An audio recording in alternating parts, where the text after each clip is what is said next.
Hey everyone, welcome back. Glad to be here. So today we're diving into a case that's been everywhere. Yeah, it has. The story of Gypsy Rose Blanchard and the murder of her mother, Dee Dee. It's one of those that you can't look away. You really can't. I think most people listening already know the basics. Probably, yeah. A daughter orchestrating a murder to escape years of supposed abuse. But we're going to go deeper than that today. Yep.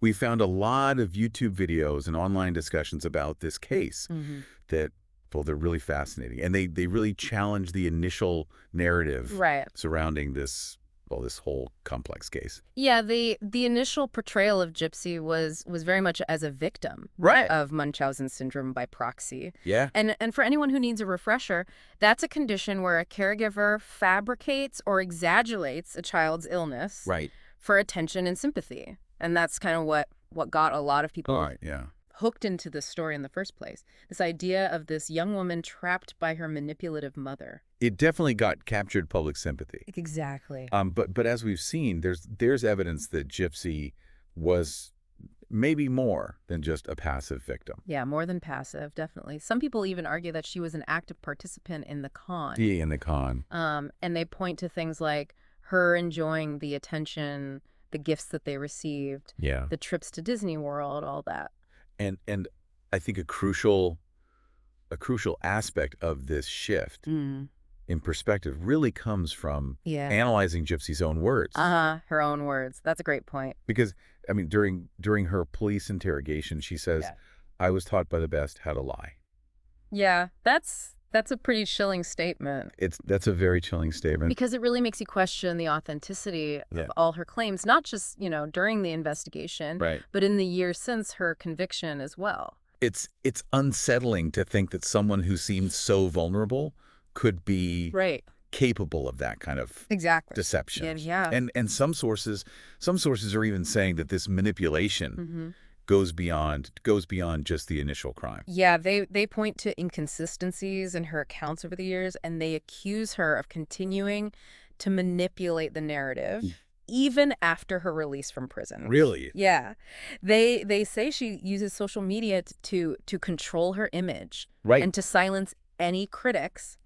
And basically to shape public perception to her advantage.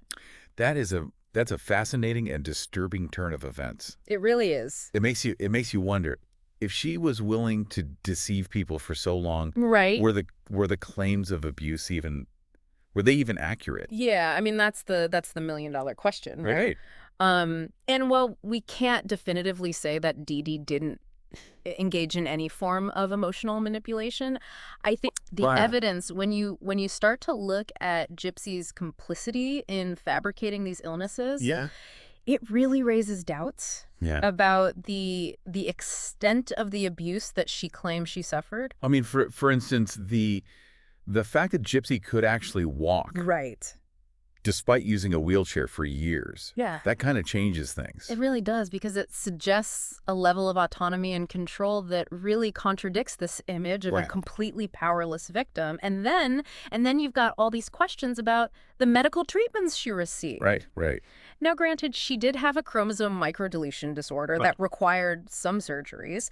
But a lot of the procedures and medications she received seem to have been, well, unnecessary.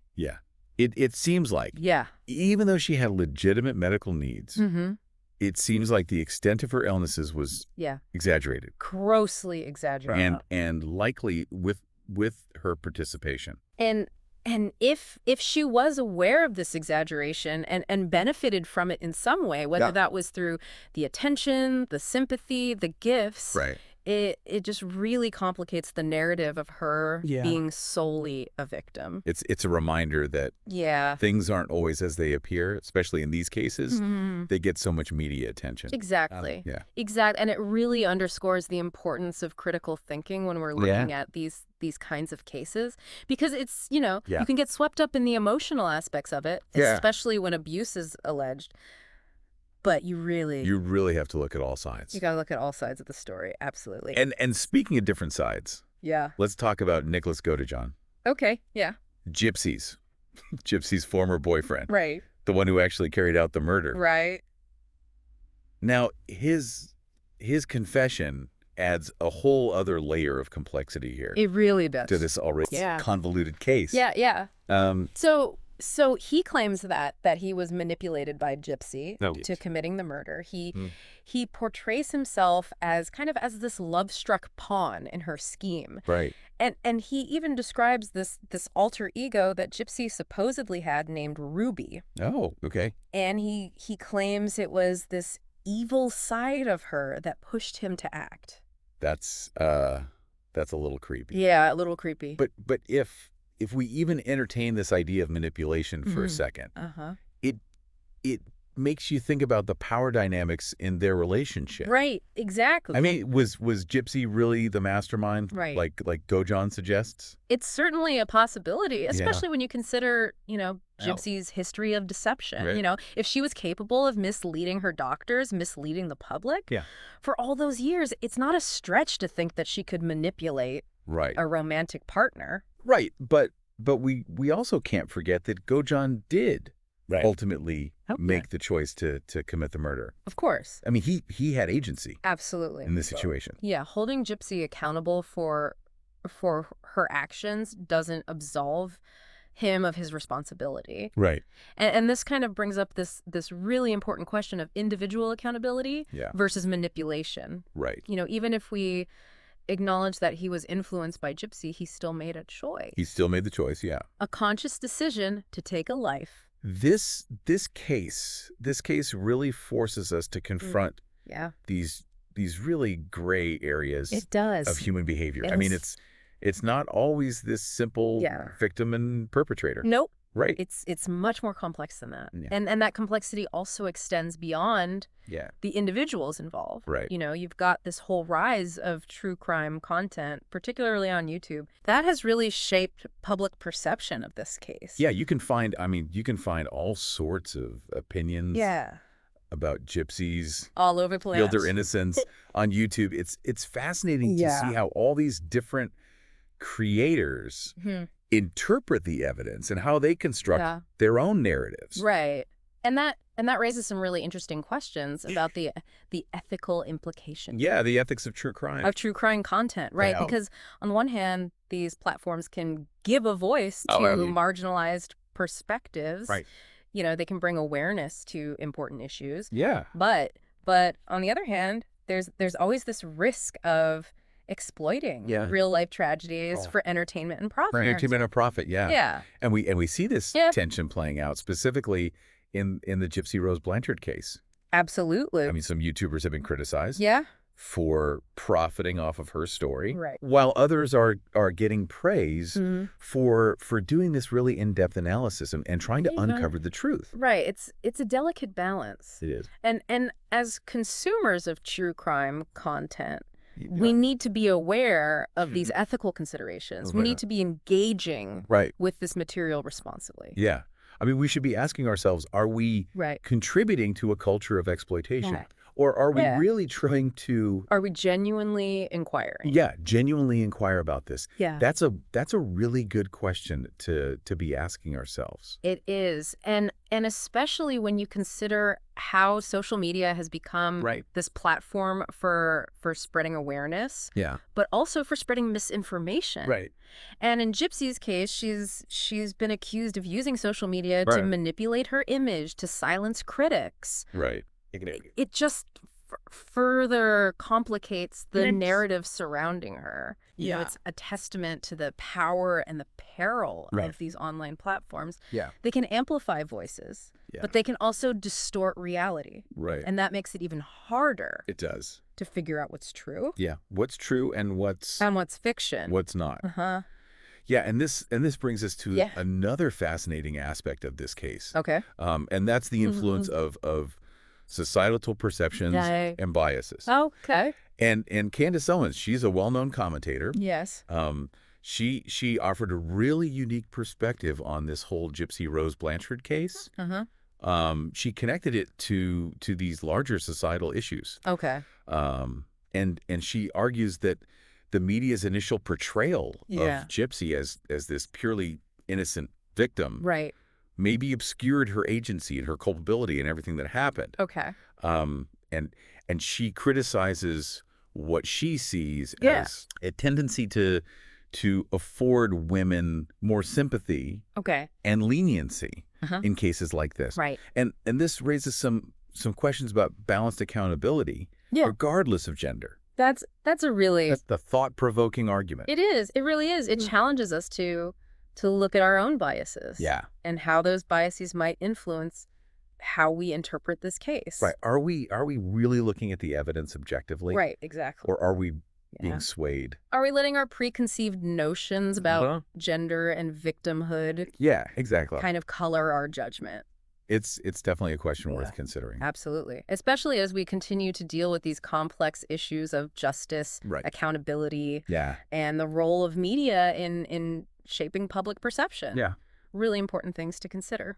Yeah, it seems like every layer we peel back in this case, we just end up with more questions than answers. It really shows how, appearances can be deceiving. Absolutely. And how important it is to really examine every angle. Really examine everything, Yeah. Think critically. It's a powerful reminder. It is. That even in cases that seem, open and shut, there's often so much more to the story. So much more, And this case in particular, I think it challenges us to think about how we perceive vulnerability, manipulation, accountability. Absolutely. I mean, we've gone from seeing Gypsy Rose as this helpless victim to questioning how involved she was in the deception. Exactly. The fact that she could walk, right, but chose to use a wheelchair. That really throws a wrench in things. It really does. It throws a wrench into the whole narrative. It does. It makes you think about what her motivations really were. Was it just about escaping a bad situation, or was there an element of,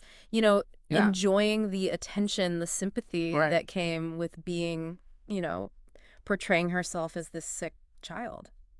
Yeah, those are really... Yeah, they're uncomfortable questions. They are uncomfortable. We gotta ask them. You have to ask them. If we want to, really understand what happened. To get to the bottom of it. Yeah. And then you have the whole social media angle, too. Oh, right, yeah. The fact that she's accused of using social media to control the narrative even more. Yeah, to silence her critics. And silence critics, Yeah. I mean, it really highlights how social media can be, a double-edged sword. A double-edged sword, yeah. I mean, it can be great. Yeah, it can connect people. For connecting people, raising awareness. Yeah. But it can also be used to manipulate. But it can be weaponized. Yeah, to control information. Control information. It's a reminder. It is. That we really need to be careful.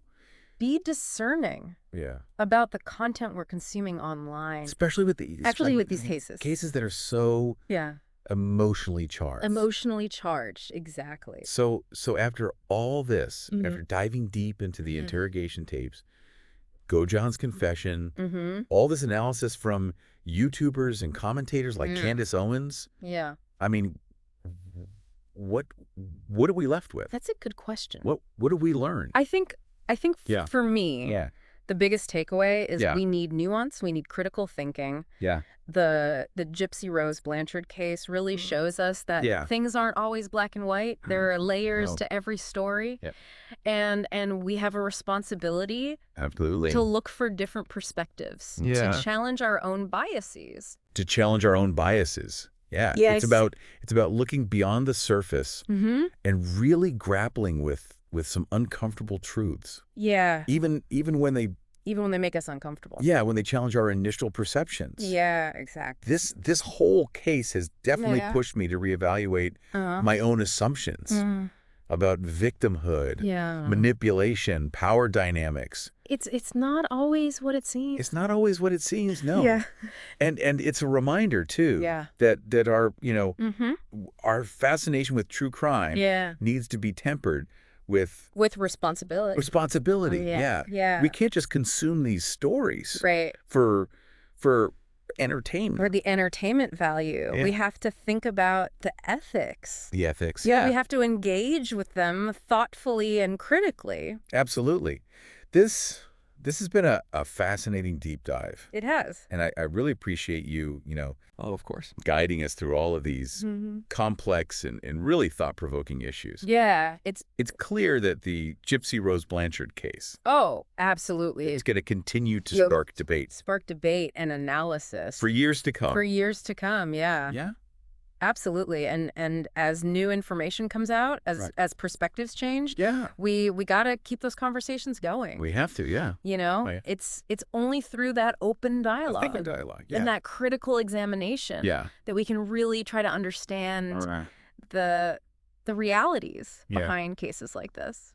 Well said. Well, thanks for joining us. Thanks for having me. On this deep dive. We'll see you next time. See you next time. Ready to explore another fascinating and thought-provoking corner of our world.